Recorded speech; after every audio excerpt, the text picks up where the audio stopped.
Deuces all wide. Yo, what's good? This your boy. It's your dude. Unexpected wonder. I am so glad that the 21st is here, come and gone. So that all this talk about the end of the world in 2012 will vanish. And we can get on with real discussions about life until the end of the world happens down the road when things, when time has fulfilled itself. Anyways, this video is about the top 5 reasons why the Cowboys will not win a Super Bowl in the next decade as a continuation of my top 5 series. Number 5, culture. Now, a lot of y'all be wondering, oh, what does he talk about culture? Talk about the culture surrounding the Cowboys and their organization, the whole team atmosphere. It took them tragedy, what people call double tragedy, whatever, of where a teammate was killed and the other teammate apparently killed him by accident, a car accident, some that because he was drunk, to wake up. The Dallas culture is so lackadaisical. They don't care so much about winning. It's looking good. Jets got the same mentality. Okay. Lions had that some disgusting way for the longest time until recent years where they got a brain. The culture of the Cowboys, it doesn't take winning seriously. It doesn't follow suit of the tradition that was set back in the 70s, 80s, 90s. Okay? They just don't care about winning. And I'm sorry, unless you are a team named the Patriots, the Steelers, or the Giants in the NFL, you can't have a light switch philosophy as regards to playing football. Now, what do I mean by light switch mentality philosophy? It means at any given time, we can switch on and we will ball. And we will ball out, we will ball to the playoffs and have a legit shot at winning. Okay? I'm talking about this within the last, of course, 7 or so years. Anything of recent memory, relevance to this day. The Dallas Cowboys, they just ain't got it. Okay? Point number 4, Tony Romo. Now it is true, Tony Romo has the potential to ball. He's one of the best regular season quarterbacks as far as his career goes, as far as what he's done in his career. But the man has 2 major flaws, which even Dallas fans will have to admit at this point. Number 1 flaw, the first flaw, he is not clutch. Okay? Yes, he may be able to ball in the regular season. One season he had like 31 touchdowns, only to 10 interceptions or something like this. But look here, Tony Romo only has 1 playoff win. Ladies and gentlemen, Tim Tebow has 1 playoff win. And I'm not knocking Tebow. I have my own defense of Tebow. But Tim Tebow has 1 playoff win. And he gets a lot of grief. Tony Romo has had amazing teams. Okay, y'all remember that 14-2 record that one team? I know when somebody say, oh, but Aaron Rodgers' team. Like, chill, man. Aaron Rodgers is a different example. Because the rest of his team did not show up last season. Okay? In that playoff game. I'm talking offensively. Okay, none of the rest of the offensive players showed up, apparently. Tony Romo has had at least 2 to 3 solid potential championship winning teams. I mean, they were loaded. And what he do in the playoffs? Or should we say what he didn't do in the playoffs? Choke. We would call this man choke for many years. We a joke. We basically us who are not Cowboy fans. His second flaw is the fact is his sometimes he don't think. Okay, he doesn't think. Tony Romo, he makes some great plays with his throwing his feet. You can't deny it. But some of his thinking is, it makes you what? It's like he throws the ball between two men, two defenders. Sometimes no offensive players anywhere in the vicinity. Also, sometimes he don't take risks when he needs to. I know y'all say, oh, but every quarterback. No, okay. We talk NFL as opposed to elite. Okay, he will just continue to be a good quarterback, if at that. But I mean, yeah. I mean, not to be disrespectful. If that, he'll be a good. But he'll not be one of the greatest number of the elites. It just. Some people got the winning mentality. Some people just ain't got it at that level. You know, not everybody can be phenomenal at that level. It's the highest level.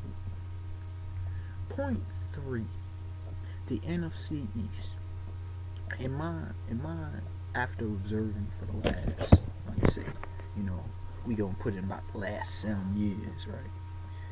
The NFC East is the second toughest division, closely behind the AFC East. Now, the AFC East happens to have the Dolphins, the Buffalo Bills, the Jets, and the Patriots. And y'all be like, oh, but there's a lot of times them teams don't have the greatest of records. Let me tell you, every time AFC East teams battle, you never know who's going to win. They can each beat each other. Patriots don't always pull it out. Patriots be, shoot, it was just a couple weeks ago that the Dolphins almost pulled one out against the Patriots. You understand? NFC East is just that way. You know, the Cowboys, Redskins, Giants, and Eagles. You know, you just never know sometimes who's going to win. And they be determining whether one of them going to make it to the playoffs. You know what I mean? Or sometimes 2 of their teams make it to the playoffs. I mean, the teams be beasts. The NFC East is a tough. They grind out games. You understand? Yeah, they have chances to flash, but it's mainly grind out everything. Good old-fashioned, strong football games. The NFC East is so tough. The Cowboys at best this season, the third best team. Yes, I am putting them behind the Redskins and the Giants. In that order. And there's a go from 4 to 1. The Philadelphia Eagles, the Dallas Cowboys, the Washington Redskins, and the New York Giants. Yes, I know the Cowboys, the Redskins, and the Giants all have identical records at this point. But does that mean they are equally talented? And yes, I know the Giants just got, destroyed, just got shut out. But let's get real. Let's just get real, y'all. The Cowboys are lucky they've been playing piss over how I don't even know how anyone who analyzes their season scratches their head and wonder how are they even potential if they make it to the playoffs. Do you understand the travesty? If the Cowboys, if they make it to the play, they ain't got a prayer to win, y'all. The Cowboys ain't got a prayer. I got Giants on my mind because they, if you give them a playoff game, y'all already know. And also, the Cowboys are not that great of a home team this season. Now, getting to the second point, media. You be wondering, but every team, has media on. Look here. It's like with Notre Dame in college football, but escalated about 20 times. Notre Dame is America's team in college football. Cowboys are still America's team, considered by many. America's team. What that tell y'all? What does that tell the thinker? They're America's team. They have to live up to that title. Yes, you would think that comes winning, but it comes more than just about winning. It's a culture. It has to embody what America is. You know what I'm saying? You know, the scrutinizing of the Cowboys. Sometimes I feel for them. I don't even like the Cowboys. They're not one of my teams. Never have been. Like some of their players, but you know, it just every move they make, it was like the Heat, you know. But this is carried over years upon years. It's hard. It's hard when that kind of extra pressure to win games, especially at the professional level.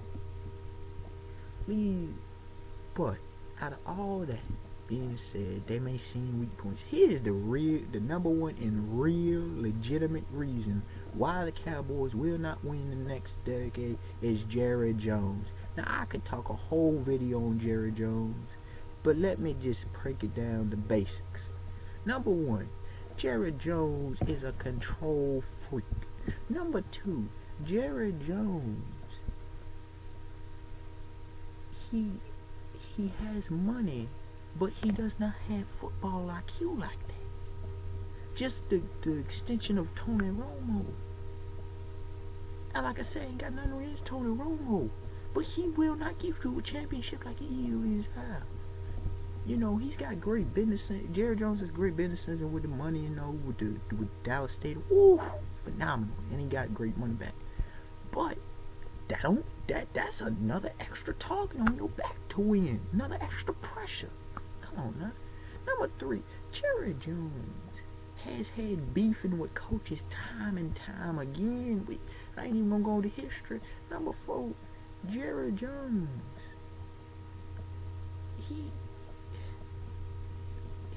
When I say control freak, let me explain that. It's not just he puppets. It go beyond the normal control freak, kind of picking, what's the term for it? Where micromanagement, my bad folks. Sometimes the brain be stupid these days. But anyway, micromanaging. He wants to control, puppeteer everything. But he don't know football. You are the owner of the team. Yes, you pay out the bills, but you hire guys. Why do you hire guys if you want to be everything? You can. No man can be everything. Jared Jones, if he stayed upstairs, now they all might send him in the booth, but y'all know, because history don't lie. He is too intimately involved with his franchise. Too much. Jared Jones, if he would just do his job, the Cowboys would have won one, maybe two, potentially even 3 championships. But no, they ain't gonna win no Super Bowl. Probably as long as Jared Jones is the owner, unless Jared Jones decides, oh wait, I'm gonna actually let others do their job, and I'm actually gonna sit back and I'm just gonna pretty much be in early retirement. Jared Jones, shameful.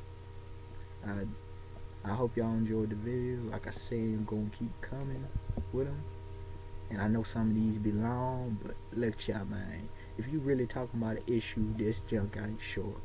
Alright, have a beautiful weekend, Merry Christmas, all that. If I don't catch it again, deuces.